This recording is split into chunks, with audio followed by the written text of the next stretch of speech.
Welcome back to Morgan's video blog, Morgan's online blog in video format. Today, I'm here to share with you, yes, you can be a writer, even without a visual imagination. Not everyone has a visual imagination. Apparently, there's many of you out there who can see the story in your heads like you're watching a movie and you just write down what you see. Apparently, really? I know I've addressed this before, but until I started writing and talking to other writers, I'd always thought that was figurative and not literally what was happening in your head. I think my imagination is more storyboard and sketches and background plotting. Just like much of my writing is in my main character's head, much of my imagination is, well, to paraphrase some almost famous words, I read and I know things. It's hard for me to describe my imagination to visual people. I like to describe my imagination as conceptual. Some people think that's because I'm a computer engineer, but it's not. Even my dreams are this way. When dreaming or novel plotting, I don't see the color green. I just know that the wall is green. If a person in my dream is walking out a door, I can know why they're leaving and where they're going and how they're feeling, but the figure itself is more of an outline sketch. I know if they have long hair, but I don't actually see long hair. It's not really a shadow though, it's a person, or at least I know it's a person.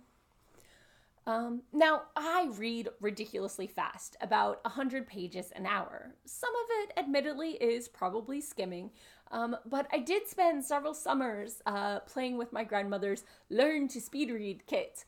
I read for plot. I dive through dialogue. If I hit dense description, it slows me way down. Game of Thrones, I'm looking at you. Anything with complicated battle scenes, very lyrical or densely described worlds, even if it's just reality, my brain just doesn't process those as quickly.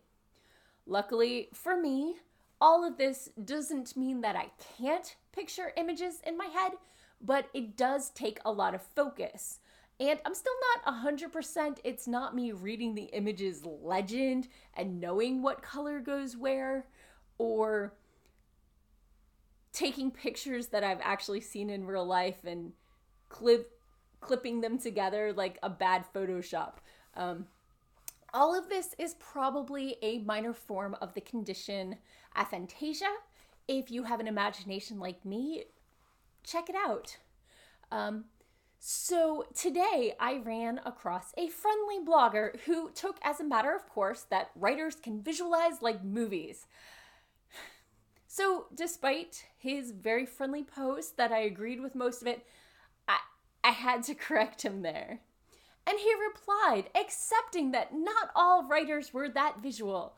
But of course he is, because he plays D&D and writes fantasy. Hard stop there. Oh, honey. Oh, honey. I create worlds and cultures and windswept plains. I build trade routes and religions and nations. And I play D&D once a month. Not having a visual imagination doesn't keep my imagination grounded by any means. But occasionally I need a crutch. When I do need to describe a person or a place, or I want to add a little more flavor for those of you who are more visually inclined, I'll Google image search until I find something that feels right for my characters and my world. I mean, isn't that what Pinterest is for?